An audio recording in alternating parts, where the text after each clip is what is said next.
Hi all welcome to our channel turning P S C. അപ്പോൾ നമ്മൾ ഇന്ന് discuss ചെയ്യാനായിട്ട് പോകുന്നത് മറ്റൊരു ക്വസ്റ്റ്യൻ പേപ്പറാണ്. 117/24 എന്നുള്ള കോഡാണ് നമ്മൾ ഡിസ്കസ് ചെയ്യുന്നത്. നമുക്ക് സ്റ്റാർട്ട് ചെയ്യാം. വീഡിയോ ഇഷ്ടമാവണമെന്ന് ലൈക്ക് ചെയ്ത് സപ്പോർട്ട് ചെയ്യുക. ഫസ്റ്റ് ക്വസ്റ്റ്യൻ, വിദ്യാപോഷിണി സഭ സ്ഥാപിച്ചത് ആരാണ്? വിദ്യാപോഷിണി സഭ സ്ഥാപിച്ചത് സഹോദരൻ അയ്യപ്പനാണ്. ഓപ്ഷൻ സി, സഹോദരൻ അയ്യപ്പനാണ് വിദ്യാപോഷിണി സഭ സ്ഥാപിച്ചത്. അടുത്ത ക്വസ്റ്റ്യൻ, നിയമലംഘന പ്രസ്ഥാനം നിസ്സാരണ പ്രസ്ഥാനത്തിൽ നിന്ന് വ്യത്യസ്തമാണ്. നിയമലംഘന പ്രസ്ഥാനത്തിൽ ഏർപ്പെട്ട ജനങ്ങൾ ബ്രിട്ടീഷുകാരോട് സഹകരിക്കാതിരിക്കുക മാത്രമല്ല അവർ കൊണ്ടുവന്ന നിയമങ്ങൾ എതിർക്കുകയും ചെയ്തു. ശരിയായത് തിരഞ്ഞെടുക്കാനാണ് പറഞ്ഞിരിക്കുന്നത്. ഓപ്ഷൻ എ ആണ്, രണ്ടും ശരിയാണ്. നിയമലംഘന പ്രസ്ഥാനം നിസ്സാരണ പ്രസ്ഥാനത്തിൽ നിന്ന് വ്യത്യസ്തമാണ്. നിയമലംഘന പ്രസ്ഥാനത്തിൽ ഏർപ്പെട്ട ജനങ്ങൾ ബ്രിട്ടീഷുകാരോട് സഹകരിക്കാതിരിക്കുക മാത്രമല്ല അവർ കൊണ്ടുവന്ന നിയമങ്ങൾ എതിർക്കുകയും ചെയ്തു. അടുത്തത്, ഇന്ത്യയിലെ ആദ്യത്തെ സ്ത്രീ സർവകലാശാല എവിടെ സ്ഥിതി ചെയ്യുന്നു? ഓപ്ഷൻ ഡി, മഹാരാഷ്ട്രയിലാണ്. ഇന്ത്യയിലെ ആദ്യത്തെ സ്ത്രീ സർവകലാശാല സ്ഥിതി ചെയ്യുന്നത് മഹാരാഷ്ട്രയിലാണ്. അടുത്തത്, സ്വരാജ് പാർട്ടി സ്ഥാപിച്ചത് ആരാണ്? സ്വരാജ് പാർട്ടി സ്ഥാപിച്ചത് ഓപ്ഷൻ എ CR ദാസും മോത്തിലാൽ നെഹ്റുവുമാണ്. സ്വരാജ് പാർട്ടി സ്ഥാപിച്ചത് CR ദാസും മോത്തിലാൽ നെഹ്റുവും. അടുത്തത്, ഇംഗ്ലണ്ടിലെ രാജാവായ ജെയിംസ് രണ്ടാമൻ ഫ്രാൻസിലേക്ക് പലായനം ചെയ്തു. വില്യവും മേരിയും അധികാരത്തിൽ വന്നു. ഏത് സംഭവമായാണ് ഇവ ബന്ധപ്പെട്ടിരിക്കുന്നത്? ഏതാണ്? ഓപ്ഷൻ എ ആണ്. Option A, glorious revolution. ഇംഗ്ലണ്ടിലെ രാജാവായ ജെയിംസ് രണ്ടാമൻ ഫ്രാൻസിലേക്ക് പലായനം ചെയ്തു. വില്യവും മേരിയും അധികാരത്തിൽ വന്നു. Glorious revolution. അടുത്തത്, താഴെ പറയുന്നതിൽ ഐക്യരാഷ്ട്രസഭയുടെ ലക്ഷ്യം അല്ലാത്തത് ഏതാണ്? താഴെ പറയുന്നതിൽ ഐക്യരാഷ്ട്രസഭയുടെ ലക്ഷ്യം അല്ലാത്തത് ഓപ്ഷൻ ഡി ആണ്. ലോക ജനതയുടെ ക്ഷേമം ഉറപ്പുവരുത്തുക, അന്താരാഷ്ട്ര സഹകരണത്തിന് വേദിയാകുക, അന്താരാഷ്ട്ര സമാധാനവും സുരക്ഷയും കാത്തുസൂക്ഷിക്കുക. ഇത് മൂന്നും എന്താണ്? ഐക്യരാഷ്ട്രസഭയുടെ ലക്ഷ്യങ്ങളാണ്. ലോക ജനതയുടെ ക്ഷേമം ഉറപ്പുവരുത്തുക, അന്താരാഷ്ട്ര സഹകരണത്തിന് വേദിയാകുക, അന്താരാഷ്ട്ര സമാധാനവും സുരക്ഷയും കാത്തുസൂക്ഷിക്കുക. അടുത്ത ക്വസ്റ്റ്യൻ, പ്രധാനമായും സിലിക്കേറ്റ് ധാതുക്കൾ അടങ്ങിയതും ഭൂമിയുടെ വ്യാപ്തിയുടെ 84% വരുന്നതുമായ ഭൂമിയുടെ പാളി ഏതാണ്? എന്താണ്? പ്രധാനമായും സിലിക്കേറ്റ് ധാതുക്കൾ അടങ്ങിയതും ഭൂമിയുടെ വ്യാപ്തിയുടെ 84% വരുന്നതുമായ ഭൂമിയുടെ പാളിയാണ് ഓപ്ഷൻ ബി, മാൻഡിൽ എന്ന് പറയുന്നത്. അടുത്തത്, പരുത്തി കൃഷിക്ക് ഏറ്റവും അനുയോജ്യമായ മണ്ണ് ഏതാണ്? പരുത്തി കൃഷിക്ക് ഏറ്റവും അനുയോജ്യ മണ്ണാണ് കറുത്ത മണ്ണ്. കറുത്ത പരുത്തി മണ്ണെന്നല്ലേ പറയുന്നത്. പരുത്തി കൃഷിക്ക് ഏറ്റവും അനുയോജ്യമായ മണ്ണാണ് കറുത്ത മണ്ണ്. അടുത്തത്, ഡെക്കാൻ ട്രാപ്പ് എന്നറിയപ്പെടുന്ന ഭൂമിശാസ്ത്രപരമായ രൂപീകരണത്തെ ഇനി പറയുന്ന ഏത് പ്രസ്താവനയാണ് ശരിയായി വിവരിക്കുന്നത്? ഓപ്ഷൻ ബി ആണ്. ക്രിറ്റേഷ്യസ് കാലഘട്ടത്തിന്റെ അവസാനത്തിൽ അഗ്നിപർവ്വത സ്ഫോടനങ്ങൾ രൂപപ്പെട്ട ഒരു വലിയ അഗ്നിപ്രവിശ്യയാണ് ഡെക്കാൻ ട്രാപ്പ് എന്ന് പറയുന്നത്. അതാണ് ഇവിടെ ശരിയായിട്ട് കൊടുത്തിരിക്കുന്നത്. ഏത് അന്തരീക്ഷ പാളിയിലാണ് ഓസോൺ പാളി കാണപ്പെടുന്നത്? ഏത് അന്തരീക്ഷ പാളിയിലാണ് ഓസോൺ പാളി കാണപ്പെടുന്നതെന്ന് ചോദിച്ചാൽ ഏതാണ്? ഓപ്ഷൻ ഡി, സ്ട്രാറ്റോസ്ഫിയറിലാണ് ഓസോൺ പാളി കാണപ്പെടുന്നത്. അല്ലെ, നമുക്കറിയാം. നമ്മൾ എന്താണ് ട്രോപ്പോസ്ഫിയർ, സ്ട്രാറ്റോസ്ഫിയർ അല്ലെ, നമ്മൾ അതിന്റെ പാളികൾ പഠിച്ചാണ്, അന്തരീക്ഷ പാളികൾ പഠിച്ചാണ്. അപ്പം അതിൽ നമ്മൾ പറഞ്ഞതാണ് ഏത് അന്തരീക്ഷ പാളിയിലാണ് ഓസോൺ പാളി കാണപ്പെടുന്നതെന്ന് ചോദിച്ചാൽ സ്ട്രാറ്റോസ്ഫിയറിലാണ്. അടുത്ത ക്വസ്റ്റ്യൻ, കേരളത്തിൽ പ്രധാനമായും കാണപ്പെടുന്നതും വിവിധ വ്യവസായങ്ങളിൽ ഉപയോഗിക്കുന്ന ടൈറ്റാനിയം ഡയോക്സൈഡ് പിഗ്മെന്റിന്റെ ഉൽപാദനത്തെ പിന്തുണയ്ക്കുന്നതുമായ ധാതു ഏതാണ്? കേരളത്തിൽ പ്രധാനമായും കാണപ്പെടുന്നതും വിവിധ വ്യവസായങ്ങളിൽ ഉപയോഗിക്കുന്ന ടൈറ്റാനിയം ഡയോക്സൈഡ് പിഗ്മെന്റിന്റെ ഉൽപാദനത്തെ പിന്തുണയ്ക്കുന്നതുമായ ധാതു ഏതാണെന്നാണ് ചോദിച്ചിരിക്കുന്നത്. ഏതാണ്? ഓപ്ഷൻ സി, ഇൽമനൈറ്റ് ആണ്. Option C, ilmenite. കേരളത്തിൽ പ്രധാനമായും കാണപ്പെടുന്നതും വിവിധ വ്യവസായങ്ങളിൽ ഉപയോഗിക്കുന്ന ടൈറ്റാനിയം ഡയോക്സൈഡ് പിഗ്മെന്റിന്റെ ഉൽപാദനത്തെ പിന്തുണയ്ക്കുന്നതുമായ ധാതുവാണ് ഇൽമനൈറ്റ്. അടുത്തത്, സർക്കാർ സംരംഭത്തിന് കീഴിൽ സ്വത്തുക്കളുടെ ജിയോ ടാഗിംഗ് പൂർത്തിയാക്കിയ ആദ്യത്തെ സംസ്ഥാനം എന്ന പദവി അടുത്തിടെ നേടിയ ഇന്ത്യൻ സംസ്ഥാനം ഏതാണ്? സർക്കാർ സംരംഭത്തിന് കീഴിൽ സ്വത്തുക്കളുടെയോ ജിയോ ടാഗിംഗ് പൂർത്തിയാക്കിയ ആദ്യത്തെ സംസ്ഥാനം എന്ന പദവി അടുത്തിടെ നേടിയ ഇന്ത്യൻ സംസ്ഥാനമാണ് ഇതെന്ന് പറയുന്നത്. Option A, Karnataka. കർണാടകയാണ് ജിയോ ടാഗിംഗ് പൂർത്തിയാക്കിയ ആദ്യത്തെ സംസ്ഥാനം എന്ന പദവി നേടിയത്. അടുത്തത്, ഇന്ത്യയിൽ ഒന്നാം പഞ്ചവത്സര പദ്ധതി ആരംഭിച്ച വർഷം ഏതാണ്? ഇന്ത്യയിൽ ഒന്നാം പഞ്ചവത്സര പദ്ധതി ആരംഭിച്ച വർഷമാണ് 1951. Option D, 1951. നീതി ആയോഗ് സ്ഥാപിതമായ വർഷം ഏതാണ്? നീതി ആയോഗ് സ്ഥാപിതമായ വർഷമാണ് ഓപ്ഷൻ ബി, 2015. നീതി ആയോഗ് സ്ഥാപിതമായ വർഷമാണ് 2015. അടുത്തത്, ഇന്ത്യയിൽ നടപ്പിലാക്കുന്ന പഞ്ചവത്സര പദ്ധതികളുടെ ലക്ഷ്യങ്ങൾ ഏതെല്ലാം? ഇന്ത്യയിൽ നടപ്പിലാക്കുന്ന പഞ്ചവത്സര പദ്ധതികളുടെ ലക്ഷ്യങ്ങൾ ഏതെല്ലാം എന്ന് ചോദിച്ചാൽ സാമ്പത്തിക വളർച്ചയുണ്ട്, സാമൂഹികവും സമത്വവും സ്വയം പര്യാപ്തതയുണ്ട്, ആധുനികവൽക്കരണമുണ്ട്. അപ്പോൾ എന്താണ്? ഇത് മൂന്നും ഉണ്ട്. അപ്പോൾ മുകളിൽ പറഞ്ഞവയിൽ ഓപ്ഷൻ ഡി ആണ് ആൻസർ എന്ന് പറയുന്നത്. സാമ്പത്തിക വളർച്ച, സാമൂഹിക സമത്വം, സ്വയം പര്യാപ്തതയും ആധുനികവൽക്കരണം, ഇതെല്ലാം എന്താണ്? ഇന്ത്യയിൽ നടപ്പിലാക്കിയ പഞ്ചവത്സര പദ്ധതികളുടെ ലക്ഷ്യങ്ങളായിരുന്നു. അടുത്ത ക്വസ്റ്റ്യൻ ഡിലീഷനാണ്. 17ാമത്തേത്, ഡിജിറ്റൽ സാക്ഷരതയും ഡിജിറ്റൽ അടിസ്ഥാന വികസനവും വർദ്ധിപ്പിക്കുന്നതിന് ഇന്ത്യ ഗവൺമെന്റ് തുടങ്ങിയ പുതിയ പദ്ധതിയുടെ പേരാണ് ഏതെന്ന് പറഞ്ഞാൽ digital India. Option B digital India. Digital സാക്ഷരതയും ഡിജിറ്റൽ അടിസ്ഥാന വികസനവും വർദ്ധിപ്പിക്കുന്നതിന് ഇന്ത്യ ഗവൺമെന്റ് തുടങ്ങിയ പുതിയ പദ്ധതിയുടെ പേരാണ് ഡിജിറ്റൽ ഇന്ത്യ. അടുത്തത്, ഇന്ത്യയിൽ ഹരിത വിപ്ലവത്തിന്റെ ശില്പി എന്നറിയപ്പെടുന്നത് ആരാണ്? ഇന്ത്യയിലെ ഹരിത വിപ്ലവത്തിന്റെ ശില്പി എന്നറിയപ്പെടുന്നത് ഓപ്ഷൻ എ ഡോക്ടർ എം.എസ്. സ്വാമിനാഥൻ. ഇന്ത്യയിലെ ഹരിത വിപ്ലവത്തിന്റെ ശില്പി എന്നറിയപ്പെടുന്നത് എം.എസ്. സ്വാമിനാഥൻ. നീതി ആയോഗിന്റെ ഇപ്പോഴത്തെ വൈസ് ചെയർപേഴ്സൺ ആരാണ്? നീതി ആയോഗിന്റെ ഇപ്പോഴത്തെ വൈസ് ചെയർപേഴ്സൺ ആണ് ഓപ്ഷൻ ബി സുമൻ ബറി. നീതി ആയോഗിന്റെ ഇപ്പോഴത്തെ വൈസ് ചെയർപേഴ്സൺ ആണ് സുമൻ ബറി. ഭരണഘടനയുടെ 42ാം ഭേദഗതിയുമായി ബന്ധപ്പെട്ട ശരിയായ പ്രസ്താവന ഏതെല്ലാം? ശരിയായതാണ് ചോദിച്ചിരിക്കുന്നത്. ഉത്തരം എന്ന് പറയുന്നത് ഓപ്ഷൻ ബി ആണ്. 1, 3 ആണ് ഇവിടെ ശരിയായിട്ട് കൊടുത്തിട്ടുള്ളത്. സോഷ്യലിസ്റ്റ്, സെക്യുലർ എന്നീ പദങ്ങൾ കൂട്ടിച്ചേർത്തു. പിന്നെന്താണ്?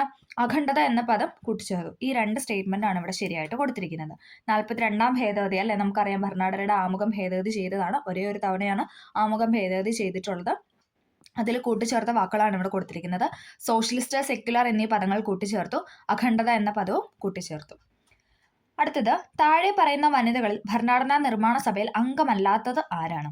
താഴെ പറയുന്ന വനിതകളിൽ ഭരണഘടനാ നിർമ്മാണ സഭയിൽ അംഗമല്ലാത്തത് ഓപ്ഷൻ സി അക്കാമ ചെറിയാനാണ്. രാജകുമാരി, അമൃത് കൗർ, അമ്മുക്കുട്ടി സ്വാമിനാഥൻ, രേണുക റായ് ഇവരൊക്കെ എന്താണ്? ഇവർ അതിലെ നിർമ്മാണ സഭയിലെ അംഗങ്ങളായിരുന്നു. പക്ഷെ അക്കാമ ചെറിയാൻ ഭരണഘടനാ നിർമ്മാണ സഭയിലെ അംഗം അല്ലായിരുന്നു. രാജകുമാരി, അമൃത് കൗർ, അമ്മുക്കുട്ടി സ്വാമിനാഥൻ, രേണുക റായ് ഇവർ 3 പേര് എന്താണ്? ഭരണഘടനാ നിർമ്മാണ സഭയിലെ അംഗങ്ങളായിരുന്നു. അടുത്ത ക്വസ്റ്റ്യൻ, കൂടുതൽ അധികാരത്തോടു കൂടിയ കേന്ദ്ര ഗവൺമെന്റ് എന്ന ഇന്ത്യൻ ഫെഡറലിസം ഏത് ഭരണഘടനയുടെ സ്വാധീനത്തിൽ രൂപപ്പെടുത്തിയതാണ്? കൂടുതൽ അധികാരത്തോടു കൂടിയ കേന്ദ്ര ഗവൺമെന്റ് എന്ന ഇന്ത്യൻ ഫെഡറലിസം ഏതു ഭരണഘടനയുടെ സ്വാധീനത്തിൽ രൂപപ്പെടുത്തിയതാണെന്ന് ചോദിച്ചാൽ ഏതാണ്? ഓപ്ഷൻ ബി കാനഡയാണ്. കൂടുതൽ അധികാരത്തോടു കൂടിയ കേന്ദ്ര ഗവൺമെന്റ് എന്ന ഇന്ത്യൻ ഫെഡറലിസം. ഫെഡറലിസം എന്ന എടുത്ത് നമുക്ക് അങ്ങനെ കണക്ട് ചെയ്താൽ മതി. ഫെഡറലിസം എവിടെ നിന്നാന്ന് ചോദിച്ചാൽ കാനഡയിൽ നിന്നാണ്. അടുത്ത ക്വസ്റ്റ്യൻ, കേന്ദ്ര സംസ്ഥാന അധികാര വിഭജനത്തെക്കുറിച്ച് പറയുന്നതിൽ സംസ്ഥാന ലിസ്റ്റിൽ പെടാത്ത വിഷയം ഏതാണ്? കേന്ദ്ര സംസ്ഥാന അധികാര വിഭജനത്തെക്കുറിച്ച് പറയുന്നതിൽ സംസ്ഥാന ലിസ്റ്റിൽ പെടാത്ത വിഷയമാണ് ഇതെന്ന് പറയുന്നത് ഓപ്ഷൻ ബി വനം എന്ന് പറയുന്നത്. വനം എവിടെയാണ്? കൺകറന്റ് ലിസ്റ്റിലാണ് അല്ലേ. കൃഷി, വ്യാപാരം, വാണിജ്യം, പൊതുജന ആരോഗ്യം ഇതൊക്കെ എന്താണ്? സംസ്ഥാന ലിസ്റ്റിലാണ് പെടുന്നത്. സ്റ്റേറ്റ് ലിസ്റ്റിലാണ് കൃഷി, വ്യാപാരം, വാണിജ്യം, പൊതുജനാരോഗ്യം ഒക്കെ പെടുന്നത്. വനം എന്ന് പറയുന്നത് കൺകറന്റ് ലിസ്റ്റിലാണ് ഉൾപ്പെടുത്തിയിട്ടുള്ളത്. അടുത്തത്, അമേരിക്കൻ പ്രസിഡന്റിനെ തിരഞ്ഞെടുക്കുന്ന എത്ര വർഷത്തേക്കാണ്? അമേരിക്കൻ പ്രസിഡന്റിനെ തിരഞ്ഞെടുക്കുന്നത് 4 വർഷത്തേക്കാണ്. ഓപ്ഷൻ സി 4 വർഷം. അമേരിക്കൻ പ്രസിഡന്റിനെ തിരഞ്ഞെടുക്കുന്നത് 4 വർഷത്തേക്കാണ്. ഐക്യരാഷ്ട്രസഭയുടെ സെക്രട്ടറി ജനറലായ അന്റോണിയോ ഗുട്ടേറസ് ഏത് രാജ്യക്കാരനാണെന്നാണ് ചോദിക്കുന്നത്. ഏതാണ്? ഓപ്ഷൻ ഡി പോർച്ചുഗലാണ്. ഐക്യരാഷ്ട്രസഭയുടെ സെക്രട്ടറി ജനറലായ അന്റോണിയോ ഗുട്ടേറസ് ഏത് രാജ്യക്കാരനാണെന്ന് ചോദിച്ചാൽ പോർച്ചുഗലാണ്. അടുത്ത ക്വസ്റ്റ്യൻ, കേരള സംസ്ഥാന ദുരന്ത നിവാരണ അതോറിറ്റിയുടെ ഘടനയെ സംബന്ധിക്കുന്ന ശരിയായ പ്രസ്താവന തിരഞ്ഞെടുക്കുക. കേരള സംസ്ഥാന ദുരന്ത നിവാരണ അതോറിറ്റിയുടെ ഘടനയെ സംബന്ധിക്കുന്ന ശരിയായ പ്രസ്താവനയാണ് ചോദിച്ചിരിക്കുന്നത്. നമുക്ക് നോക്കാം. ഉത്തരം എന്ന് പറയുന്നത് ഓപ്ഷൻ സി ആണ്. ഒന്ന് മാത്രമേ ഇവിടെ ശരിയായിട്ട് കൊടുത്തിട്ടുള്ളൂ. അധ്യക്ഷൻ മുഖ്യമന്ത്രിയാണ്. കേരള സംസ്ഥാന ദുരന്ത നിവാരണ അതോറിറ്റിയുടെ അധ്യക്ഷൻ എന്ന് പറയുന്നത് മുഖ്യമന്ത്രിയാണ്. അടുത്തത്, കാലക്രമത്തിൽ എഴുതാനാണ് പറഞ്ഞിരിക്കുന്നത്. കാലക്രമത്തിൽ എഴുതുക. ഏതാണ്? ഓപ്ഷൻ എ ആണ്. ആദ്യം ഏതാണ്? പണ്ടാരപ്പാട്ട വിളംബരം, അതിനുശേഷം കൊച്ചി കുടിയായ്മ നിയമം, ദെൻ മലബാർ കുടിയായ്മ നിയമം, Kerala stay of eviction proceeding act. അങ്ങനെ 4 എണ്ണാണ് പറഞ്ഞിരിക്കുന്നത്. ആദ്യം പണ്ടാരപ്പാട്ട വിളംബരം, ദെൻ കൊച്ചി കുടിയായ്മ നിയമം, മലബാർ കുടിയായ്മ നിയമം, Kerala stay of eviction proceedings act. അടുത്ത ക്വസ്റ്റ്യൻ, 2007 മാതാപിതാക്കളുടെയും മുതിർന്ന പൗരന്മാരുടെയും സംരക്ഷണവും ക്ഷേമവും നിയമത്തിലെ വകുപ്പുകളും അനുബന്ധ വ്യവസ്ഥകളും കണ്ടെത്താനാണ് പറഞ്ഞിരിക്കുന്നത്. നമുക്കറിയാലോ, ഇപ്പം എല്ലാ ക്വസ്റ്റ്യൻ പേപ്പർ എടുത്താലും മുതിർന്ന പൗരന്മാരുടെ മാതാപിതാക്കളുടെ നിയമം എന്ന് പറഞ്ഞിട്ട്, സംരക്ഷണ നിയമം എന്ന് പറഞ്ഞിട്ട് ഒരു ക്വസ്റ്റ്യൻ എപ്പോഴും ചോദിക്കാറുണ്ട്. അപ്പോൾ അത് നല്ലൊരു ടോപ്പിക്കാണ്. അപ്പോൾ അതൊന്നും എടുത്ത് എല്ലാവരും പഠിക്കാനായിട്ട് ശ്രമിക്കുക കേട്ടോ. കാരണം നമുക്കിങ്ങനെ പല ക്വസ്റ്റ്യൻ പേപ്പറും ചെയ്യുമ്പോൾ മനസ്സിലാവും റിപ്പീറ്റ് ചെയ്ത് ചോദിച്ചിരിക്കുന്ന ഭാഗങ്ങൾ ഏതൊക്കെയെന്ന് അല്ലേ നമുക്ക് മനസ്സിലാവും. അതുകൊണ്ടാണ് എന്താണ് ഈ ഒരു ക്വസ്റ്റ്യൻ എപ്പോഴും എല്ലാ ക്വസ്റ്റ്യൻ പേപ്പറിലും ഇപ്പോൾ വരുന്നുണ്ട്. അപ്പോൾ അതൊന്ന് നോക്കാനായിട്ട് ശ്രദ്ധിക്കുക.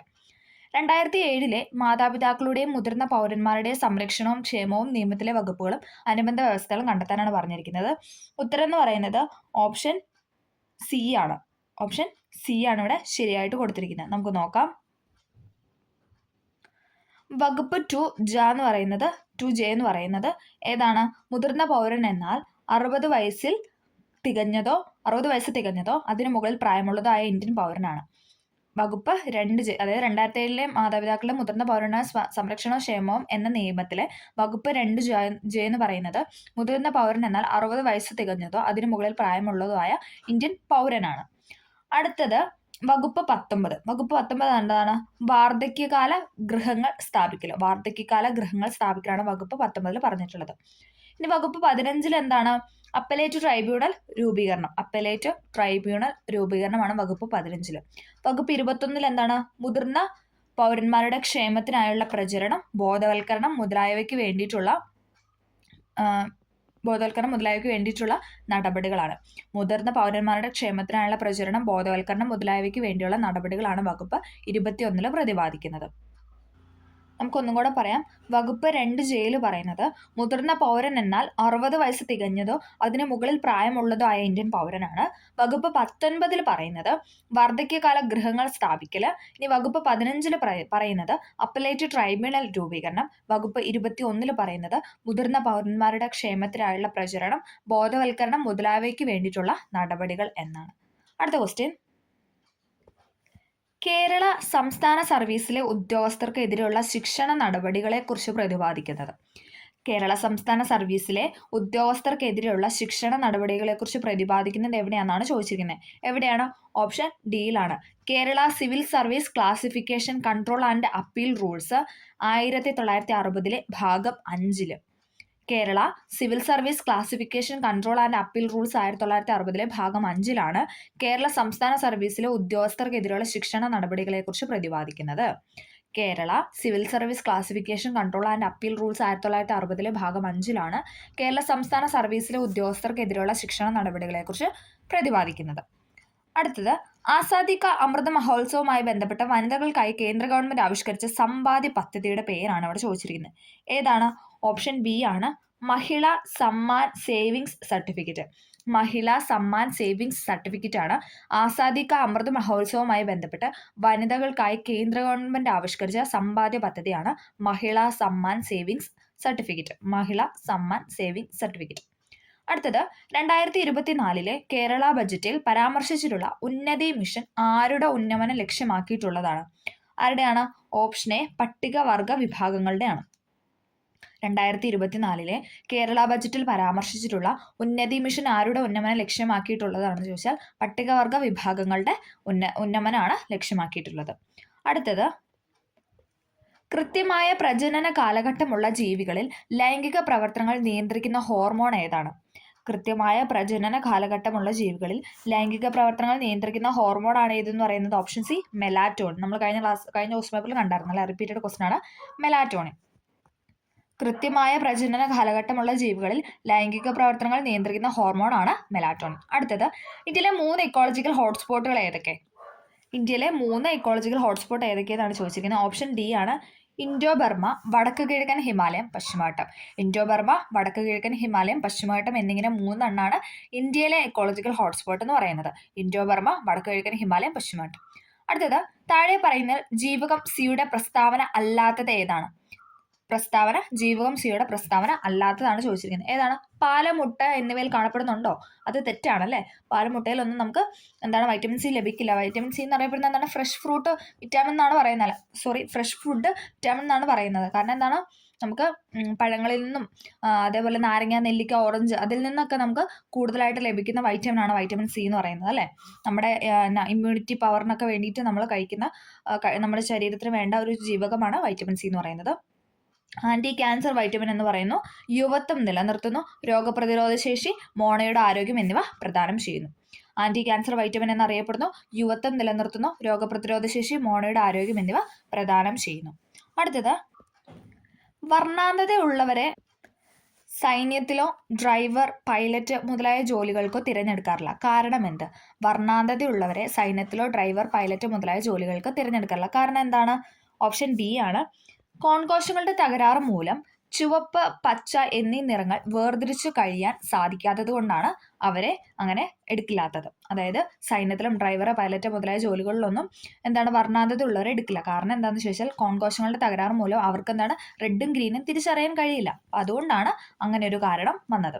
അടുത്തത്, മസ്തിഷ്കത്തിലെ വൈദ്യുത തരംഗങ്ങളെ രേഖപ്പെടുത്തുന്ന ഉപകരണം. മസ്തിഷ്കത്തിലെ വൈദ്യുത തരംഗങ്ങളെ രേഖപ്പെടുത്തുന്ന ഉപകരണമാണ് option C EEG. Repeated question ആണ് EEG എന്ന് പറയുന്നത്. അടുത്തത്, താഴെ തന്നിരിക്കുന്നതിൽ ടൈപ്പ് 2 പ്രമേഹത്തിന് അനുയോജ്യം അല്ലാത്ത പ്രസ്താവന എന്ത്? അനുയോജ്യമല്ലാത്ത പ്രസ്താവനയാണ് ചോദിച്ചിരിക്കുന്നത്. ഉത്തരം എന്ന് പറയുന്നത് ഓപ്ഷൻ ഡി ആണ്. മുകളിൽ പറഞ്ഞ പ്രസ്താവനകളെല്ലാം തെറ്റാണ്. അപ്പോൾ നമുക്കത് വായിക്കേണ്ട. മുകളിൽ പറഞ്ഞ പ്രസ്താവന എല്ലാം തെറ്റാണ്. അടുത്തത്, കോവിഷീൽഡ് എന്ന COVID-19 വാക്സിൻ വിപണിയിൽ നിന്നും പിൻവലിച്ചു. ഈ വാക്സിൻ നിർമ്മിച്ച കമ്പനി ഏതാണെന്നാണ് ചോദിച്ചിരിക്കുന്നത്. ഉത്തരം എന്ന് പറയുന്നത് ഓപ്ഷൻ ബി അസ്ട്രോസെനക്കയാണ്. ഉത്തരം അസ്ട്രോസെനക്ക. കോവിഷീൽഡ് എന്ന COVID-19 വാക്സിൻ വിപണിയിൽ നിന്നും പിൻവലിച്ചു. ഈ വാക്സിൻ നിർമ്മിച്ച കമ്പനിയാണ് അസ്ട്രോസെനക്ക.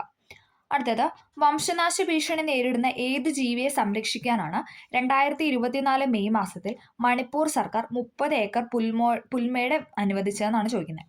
വംശനാശ ഭീഷണി നേരിടുന്ന ഏത് ജീവിയെ സംരക്ഷിക്കാനാണ് 2024 മെയ് മാസത്തിൽ മണിപ്പൂർ സർക്കാർ 30 ഏക്കർ പുൽമേട് അനുവദിച്ചതെന്ന് ചോദിച്ചാൽ ഓപ്ഷൻ സി ആണ്, പോളോ പോണിയാണ്. Option C polo pony. വംശനാശ ഭീഷണി നേരിടുന്ന പോളോ പോണി എന്ന ജീവിയെ സംരക്ഷിക്കാനായിട്ട് 2024 മെയ് മാസത്തിൽ മണിപ്പൂർ സർക്കാർ 30 ഏക്കർ പുൽമേട് അനുവദിച്ചത്. അടുത്ത ക്വസ്റ്റ്യൻ, ഒരു വസ്തുവിന് സ്ഥാനം കൊണ്ട് ലഭ്യമാകുന്ന ഊർജ്ജമാണ് ഇതെന്ന് പറയുന്നത്. ഓപ്ഷൻ സി സ്ഥിതികോർജ്ജം. നമ്മൾ കഴിഞ്ഞ ക്ലാസ് പറഞ്ഞായിരുന്നു അല്ലേ. ഒരു വസ്തുവിന് സ്ഥാനം കൊണ്ട് ലഭിക്കുന്ന ഊർജ്ജമാണ് സ്ഥിതികോർജ്ജം. അടുത്തത്, ഒരു ഗോളീയ ദർപ്പണത്തിന്റെ വക്രത ആരം 40 സെന്റിമീറ്റർ ആണ്. ഈ ദർപ്പണത്തിന്റെ ഫോക്കസ് ദൂരം എത്രയാണെന്നാണ് ചോദിക്കുന്നത്. എത്രയാണ്? പകുതി അല്ലെ, 20 ആണ്. ഒരു ഗോളീയ ദർപ്പണത്തിന്റെ വക്രത ആരം എന്ന് പറയുന്നത് 40 സെന്റിമീറ്റർ ആണ്. അപ്പോൾ അതിന്റെ ഫോക്കസ് ദൂരമാണ് F ആണ് ചോദിച്ചിരിക്കുന്നത്. എത്രയാണ്? 20 സെന്റിമീറ്റർ ആണ്. അടുത്തത്, ഒരു ഹൈഡ്രോളിക് ജാക്കിന്റെ പ്രവർത്തനം ഡാഷ് നിയമത്തെ അടിസ്ഥാനമാക്കിയാണ്. എല്ലാ ക്വസ്റ്റ്യൻ പേപ്പറിലും കാണാം അല്ലെ. ഓപ്ഷൻ ബി പാസ്കൽ ലോ ആണ്. ഹൈഡ്രോളിക് ജാക്ക്, ഹൈഡ്രോളിക് ലിഫ്റ്റ്, ഇതൊക്കെ എന്താണ്? പാസ്കൽ നിയമമായിട്ട് പ്രവർത്തിക്കുന്ന ഉപകരണങ്ങളാണ്. അടുത്തത്, ചാന്ദ്രയാൻ 3 ദൗത്യത്തിന്റെ റോവർ അറിയപ്പെടുന്നത് അല്ലെ. എപ്പോഴും അതിന്റെ ലാൻഡറും റോവറും ചോദിക്കാറുണ്ട്, മാറിപ്പോവാതെ പഠിക്കുക. റോവറിന്റെ പേരാണ് പ്രഗ്യാന്, ലാൻഡറിന്റെ പേരാണ് വിക്രം. അവരെപ്പോഴും എന്താണ് എ ഓപ്ഷനിൽ അങ്ങോട്ടും ഇങ്ങോട്ടും മാറിയുള്ള ആൻസർ തരും നമുക്ക് മാറിപ്പോകാനായിട്ട്. റോവർ പ്രഗ്യാനാണ്. പ്രഗ്യാൻ റോവർ, ലാൻഡറാണ് വിക്രം. നമ്മൾ ലാൻഡ് ചെയ്യുന്നത് വിക്രമത്തിൽ. അങ്ങനെ ജസ്റ്റ് ഒന്ന് കണക്ട് ചെയ്ത് വെക്കുക. ഓക്കെ. ദ്രവ്യത്തിന്റെ 5ാമത്തെ അവസ്ഥയുടെ പേര് ഏതാണ്? ഓപ്ഷൻ സി ബോസ്-ഐൻസ്റ്റീൻ കണ്ടൻസേറ്റ് ആണ്. ദ്രവ്യത്തിന്റെ 5ാമത്തെ അവസ്ഥയുടെ പേരാണ് ബോസ്-ഐൻസ്റ്റീൻ കണ്ടൻസേറ്റ്. ഗൺമെറ്റലിൽ അടങ്ങിയ ലോഹങ്ങൾ ഏതൊക്കെ? ഗൺമെറ്റലിൽ അടങ്ങിയ ലോഹങ്ങളാണ് copper, zinc, tin. Copper, zinc, tin എന്നിവയാണ് ഗൺമെറ്റലിൽ അടങ്ങിയ ലോഹങ്ങൾ എന്ന് പറയുന്നത്. ഗൺമെറ്റലിൽ അടങ്ങിയ ലോഹങ്ങളാണ് കോപ്പർ, സിങ്ക്, ടിന്ന്. അടുത്തത്, ഉരുളക്കിഴങ്ങ് പോലുള്ള വിളകൾക്ക് അനുയോജ്യമായ മണ്ണിന്റെ pH. ഉരുളക്കിഴങ്ങ് പോലുള്ള വിളകൾക്ക് അനുയോജ്യമായ മണ്ണിന്റെ pH ആണ് ഓപ്ഷൻ എ 5. ഉരുളക്കിഴങ്ങ് പോലുള്ള വിളകൾക്ക് അനുയോജ്യമായ മണ്ണിന്റെ pH 5. ഫ്രീസിംഗ് മിശ്രിതം ഉപയോഗിക്കുന്ന ലവണം ഏതാണ്? ഫ്രീസിംഗ് മിശ്രിതം ഉപയോഗിക്കുന്ന ലവണമാണ് option A table salt. Freezing മിശ്രിതം ഉപയോഗിക്കുന്ന ലവണമാണ് ടേബിൾ സാൾട്ട്. ദ്രവ്യത്തിന്റെ ഏത് അവസ്ഥയാണ് 2023 കണ്ടെത്തിയെന്ന് ചോദിച്ചാൽ ഓപ്ഷൻ ഡി ആണ്, ചിറാൽ ബോസ് ലിക്വിഡ് സ്റ്റേറ്റ് ആണ്. ചിറാൽ ബോസ് ലിക്വിഡ് സ്റ്റേറ്റ് ആണ് 2023 കണ്ടെത്തിയത്. ദ്രവ്യത്തിന്റെ ഏത് അവസ്ഥയാണ് 2023 കണ്ടെത്തിയെന്ന് ചോദിച്ചാൽ ചിറാൽ ബോസ് ലിക്വിഡ് സ്റ്റേറ്റ് ആണ്. അടുത്തത്, ഇലക്ട്രിക് കാറുകളിൽ ഉപയോഗിക്കുന്ന ബാറ്ററികളിൽ അടങ്ങിയ പ്രധാന മൂലകം. നമ്മൾ പഠിച്ചതാണ് അല്ലേ. ഇലക്ട്രിക് കാറുകളിൽ ഉപയോഗിക്കുന്ന ബാറ്ററികളിൽ അടങ്ങിയ പ്രധാന മൂലകം ഏതാണ്? ഓപ്ഷൻ സി ലിഥിയം ആണ്. ഇലക്ട്രിക് കാറുകളിൽ ഉപയോഗിക്കുന്ന ബാറ്ററികളിൽ അടങ്ങിയ പ്രധാന മൂലകമാണ് ലിഥിയം. അടുത്തത്, ഇവിടെ കുറച്ച് കവിതകളുടെ വരികളും പിന്നെന്താണ് അതിലെ കർത്താക്കളുമാണ് തന്നിരിക്കുന്നത്. ചേരുംപടി ചേർക്കാനാണ് ചോദിച്ചിരിക്കുന്നത്. ഉത്തരം എന്ന് പറയുന്നത് ഏതാണ്? ഓപ്ഷൻ എ ആണ്. ഓപ്ഷൻ എ ആണ്. നമുക്ക് നോക്കാം.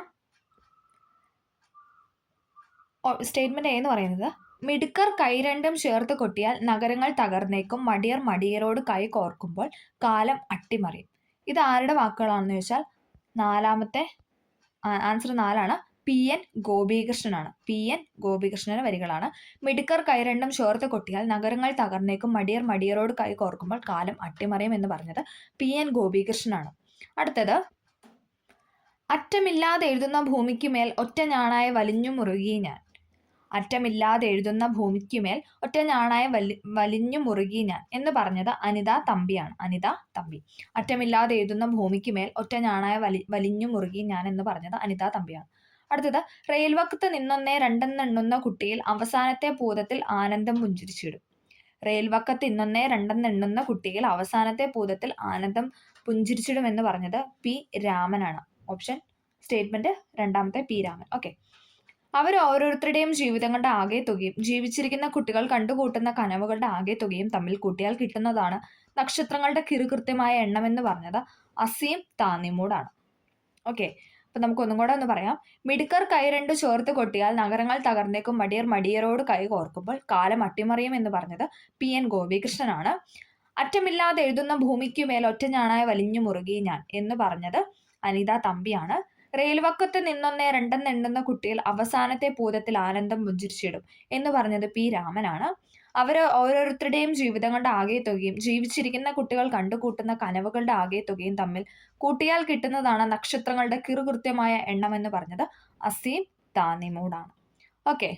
അടുത്ത ക്വസ്റ്റ്യൻ, ഇരയിമ്മൻ തമ്പിയുടെ ആട്ടക്കഥകളിൽ ഉൾപ്പെടാത്തത് ഏതാണ്? ഇരയിമ്മൻ തമ്പിയുടെ ആട്ടക്കഥകളിൽ ഉൾപ്പെടാത്തതാണ് ചോദിച്ചിരിക്കുന്നത്. ഏതാണ്? ഓപ്ഷൻ ഡി ആണ്. അതായത് തോരണയുദ്ധം എന്ന് പറയുന്നത് അദ്ദേഹത്തിന്റെ ആട്ടക്കഥയല്ല.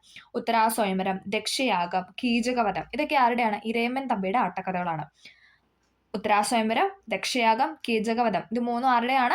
ഇരയിമ്മൻ തമ്പിയുടെ ആട്ടക്കഥയാണ്. അടുത്തത് ഒരു ചേരുമ്പടി ചേർക്കാനാണ്. കൃതികളും പിന്നെന്താണ് അതിലെ കഥാപാത്രങ്ങളുമാണ് ഇവിടെ കൊടുത്തിരിക്കുന്നത്. ഉത്തരം എന്ന് പറയുന്നത് ഓപ്ഷൻ സി ആണ്. നമുക്ക് നോക്കാം. ഇറാനിമോസ്. ഇറാനിമോസ് ആരുടെയാണ്? കരിക്കോട്ടക്കരി അല്ലേ? നാലാമത്തെ സ്റ്റേറ്റ്മെന്റ് കരിക്കോട്ടക്കരി. ഇനി പീലിപ്പോസ് ആരുടെയാണ്? അടി എന്ന കൃതിയാണ്. പീലിപ്പോസ് അടി. ഉണ്ണിച്ചക്കനോ? ഉണ്ണിച്ചക്കൻ അടിയാള പ്രേതം. വാവച്ചനോ? മീശ. വാവച്ചൻ മീശ. ഓക്കെ. ഇറാനിമോസ്, കരിക്കോട്ടക്കരി, പീലിപ്പോസ് അടി, ഉണ്ണിച്ചക്കൻ അടിയാള പ്രേതം, വാവച്ചൻ മീശ. ഓക്കെ. അടുത്തത് മുസിരീസ് പൈതൃക പദ്ധതിയുമായി ബന്ധപ്പെടാത്തത് ഏതാണെന്നാണ് ചോദിച്ചത്. ഓപ്ഷൻ ഡി സെന്റ് ഫ്രാൻസിസ് പള്ളി എന്ന് പറയുന്നതാണ് തെറ്റായിട്ട് കൊടുത്തിരിക്കുന്നത്. ഓക്കെ. മുസിരീസ് പൈതൃക പദ്ധതിയുമായി ബന്ധപ്പെടാത്തത് ഓപ്ഷൻ ഡി ആണ്, സെന്റ് ഫ്രാൻസിസ് പള്ളി, ഫോർട്ട് കൊച്ചി എന്ന് പറയുന്നത്. ബാക്കിയെല്ലാം ശരിയാണ്. ചേരവൻ ജുമാ മസ്ജിദ്, പാലിയം കോവിലകം, സഹോദരൻ അയ്യപ്പൻ ഭവനം ഇതെല്ലാം എന്താണ്? മുസ്ലിം പൈതൃക പദ്ധതിയുമായി ബന്ധപ്പെട്ടതാണ്. ബന്ധപ്പെടാത്തത് ചോദിച്ചാൽ ഓപ്ഷൻ ഡി ആണ്. അടുത്തത് ധ്യാനചന്ദ് പുരസ്കാരവുമായി ബന്ധപ്പെട്ട ശരിയായ പ്രസ്താവനയാണ് ചോദിച്ചിരിക്കുന്നത്. ഇവിടെ ഉത്തരം എന്ന് പറയുന്നത് ഓപ്ഷൻ ഡി ആണ്. എല്ലാം തെറ്റാണ് കൊടുത്തിരിക്കുന്നത്. ഓക്കെ. അപ്പോൾ നമുക്കത് നോക്കണ്ട. അടുത്തത് കേരള സർക്കാർ അവതരിപ്പിക്കുന്ന ജീവാനന്ദം പദ്ധതി സംബന്ധിച്ച ശരിയായ പ്രസ്താവന. ജീവാനന്ദം പദ്ധതിയുമായി സംബന്ധിച്ച ശരിയായ പ്രസ്താവനയാണ് ചോദിച്ചിരിക്കുന്നത്. ഉത്തരം എന്ന് പറയുന്നത് ഓപ്ഷൻ എ ആണ്. സർക്കാർ ജീവനക്കാരുടെ ശമ്പളത്തിൽ നിന്നും നിശ്ചിത തുക ഈടാക്കാനും വിരമിച്ച ശേഷം മാസം തോറും തുക തിരികെ നൽകാനും ലക്ഷ്യമിടുന്ന പദ്ധതിയാണ് ജീവാനന്ദം പദ്ധതി. സർക്കാർ ജീവനക്കാരുടെ ശമ്പളത്തിൽ നിന്നും നിശ്ചിത തുക ഈടാക്കാനും വിരമിച്ച ശേഷം മാസം തോറും തുക തിരികെ നൽകാനും ലക്ഷ്യമിടുന്ന പദ്ധതിയാണ് ജീവാനന്ദം പദ്ധതി. അടുത്തത് ആരോഗ്യ കിരണം പദ്ധതിയുടെ ഗുണഭോക്താക്കളുടെ പ്രായപരിധി എത്രയാണ്? ആരോഗ്യ കിരണം പദ്ധതിയുടെ ഗുണഭോക്താക്കളുടെ പ്രായപരിധി ഓപ്ഷൻ ബി 18 വയസ്സിൽ താഴെ പ്രായമുള്ള കുട്ടികളാണ്. ആരോഗ്യ കിരണം പദ്ധതിയിൽ പെടുന്നത് ആരൊക്കെയാണെന്ന് ചോദിച്ചാൽ 18 വയസ്സിൽ താഴെ പ്രായമുള്ള കുട്ടികളാണ്. അടുത്തത് ഏറ്റവും വേഗതയേറിയ ട്രാൻസ്മിഷൻ മീഡിയ ഏതാണ്? ഏറ്റവും വേഗതയേറിയ ട്രാൻസ്മിഷൻ മീഡിയ ആണ് option C optical fibre cable. Optical fibre cable ആണ് ഏറ്റവും വേഗതയേറിയ ട്രാൻസ്മിഷൻ മീഡിയ എന്ന് പറയുന്നത്. അടുത്തത് സൈബർ ആക്രമണങ്ങൾ തടയുന്നതിനായി ഇന്ത്യൻ പ്രതിരോധ മന്ത്രാലയം രൂപകൽപ്പന ചെയ്ത ഓപ്പറേറ്റിംഗ് സിസ്റ്റം ഏതാണ്? സൈബർ ആക്രമണങ്ങൾ തടയാനായിട്ട് ഇന്ത്യൻ പ്രതിരോധ മന്ത്രാലയം രൂപകൽപ്പന ചെയ്ത ഓപ്പറേറ്റിംഗ് സിസ്റ്റമാണ് ഓപ്ഷൻ ബി മായ OS. മായ ഓപ്പറേറ്റിംഗ് സിസ്റ്റം. സൈബർ ആക്രമണങ്ങൾ തടയുന്നതിന് വേണ്ടിയിട്ട് ഇന്ത്യൻ പ്രതിരോധ മന്ത്രാലയം രൂപകൽപ്പന ചെയ്ത ഓപ്പറേറ്റിംഗ് സിസ്റ്റമാണ് മായ OS. അടുത്തത് താഴെ പറയുന്നതിൽ ഒപ്റ്റിക്കൽ സ്റ്റോറേജ് ഡിവൈസിന് ഉദാഹരണം ഏതാണ്? താഴെ പറയുന്നതിൽ ഒപ്റ്റിക്കൽ സ്റ്റോറേജ് ഡിവൈസിന് എക്സാമ്പിൾ ആണ് ചോദിച്ചിരിക്കുന്നത്. ഏതാണ്? ഓപ്ഷൻ എ ബ്ലൂറ ഡിസ്ക് ആണ്. ഓപ്ഷൻ എ ബ്ലൂറ ഡിസ്ക് ആണ് ഒപ്റ്റിക്കൽ സ്റ്റോറേജ് ഡിവൈസിന് എക്സാമ്പിൾ എന്ന് പറയുന്നത്. ബ്ലൂറ ഡിസ്ക്.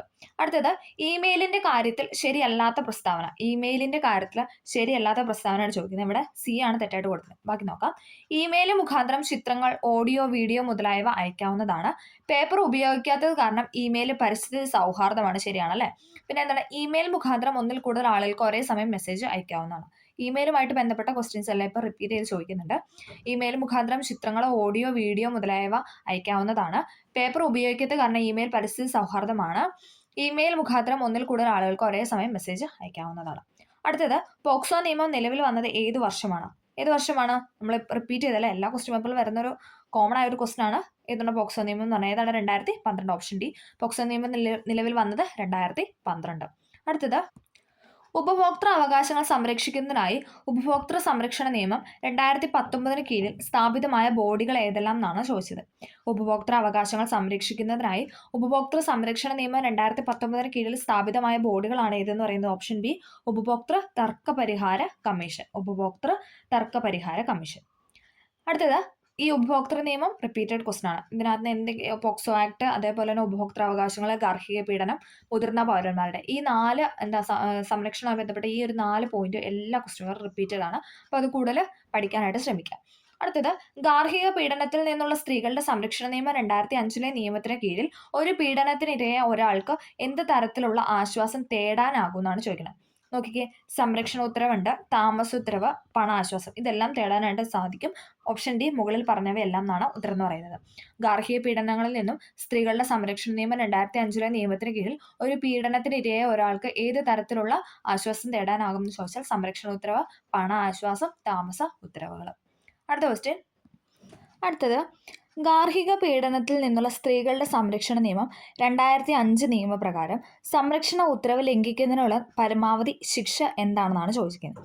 എന്താണ്? ഓപ്ഷൻ സി 1 വർഷം വരെ തടവോ 20,000 വരെ പിഴയോ അല്ലെങ്കിൽ രണ്ടും. ഗാർഹിക പീഡനത്തിൽ നിന്നുള്ള സ്ത്രീകളുടെ സംരക്ഷണ നിയമം 2005 നിയമപ്രകാരം സംരക്ഷണ ഉത്തരവ് ലംഘിക്കുന്നതിനുള്ള പരമാവധി ശിക്ഷ എന്ന് പറയുന്നത് 1 വർഷം വരെ തടവോ 20,000 രൂപ വരെ പിഴയോ അല്ലെങ്കിൽ ഇവ രണ്ടും ലഭിക്കുമെന്നാണ് പറയുന്നത്. അടുത്തത് NHRC national human right commission chairperson ഉൾപ്പെടെ എത്ര അംഗങ്ങൾ ഉൾക്കൊള്ളുമെന്നാണ് ചോദിക്കുന്നത്. എത്രയാണ്? ഓപ്ഷൻ സി 6 പേരാണ്. ഓപ്ഷൻ സി 6 പേരാണ് ഉൾപ്പെടുന്നതെന്ന് പറയുന്നത്. NHRC ചെയർപേഴ്സൺ ഉൾപ്പെടെ എത്ര അംഗങ്ങൾ ഉൾക്കൊള്ളുന്നു എന്ന് ചെയർപേഴ്സൺ ഉൾപ്പെടെ 6 പേരാണ് ഉള്ളത്. അടുത്ത ക്വസ്റ്റ്യൻ. അടുത്തത് 69ാമത്തെ ഡിലീഷനാണ്.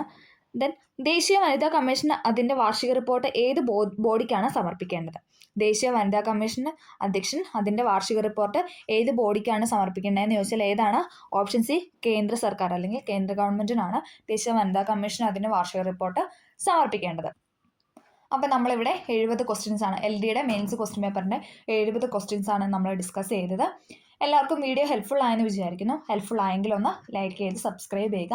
എന്തെങ്കിലും ഡൗട്ടോ കാര്യങ്ങളോ ഉണ്ടെങ്കിൽ കമൻ്റ് ആയിട്ട് രേഖപ്പെടുത്തുകയും ചെയ്യുക. അപ്പോൾ ഓക്കെ, താങ്ക്